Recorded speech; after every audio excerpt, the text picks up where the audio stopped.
Gelukkig in die byjaar vier die leer van ons pyn uit. Gooi dit in die jasblik wat ons liefde gebreek het. Kom ons vier die verlede uit, kom ons klik vergeet. Om ons moege hier skoon te maak, om plek te maak vir jou en my. Leef vandag in die hede, voel hierdie tyd in jou hand. Kom ons los die toekoms voor, om môre te leef. Elke keer as ons hart klop, word ons lewe beter hergeboor. En hoop ons zeer sterk, vir 'n wêreld meer regverdig en gesond. Ou foto's in die lei, herinner ons wie ons nie meer is nie. Foute word gereedskap om te poleer wat van ons oorbly. Wanneer die horlosie uitveer, die jaar wat verby is en die lig begin opklaar, kom ons rooster op die jaar wat eindig en die nuwe jaar wat op die punt staan om te begin. Elke stap vorentoe is die einde van wat ons nie goed gedoen het nie. Van wat oppervlakkig was, die toekoms is eers môre, geen nodig om te jaag nie.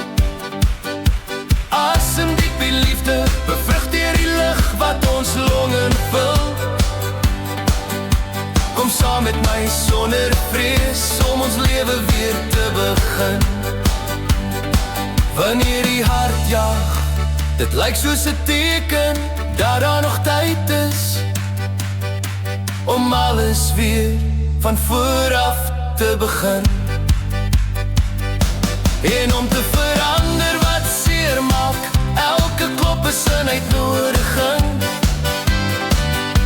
vir ons om 'n ander lewe te probeer, wat die moeite werd is om te leef. Om ons storie te herskryf, sonder wrok, slegs met liefde. Ou foto's in die lei, herinner ons wie ons nie meer is nie.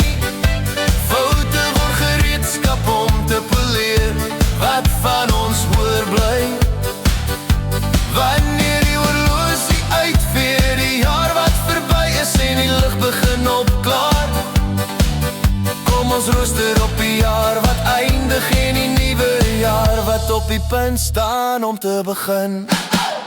Kyk rond, alles verander, maar ons kan kies tussen die vrees wat ons bind aan die verlede en die moed om aan te hou leef. Die Here vandag, die toekoms kom eers môre, elke hart klop.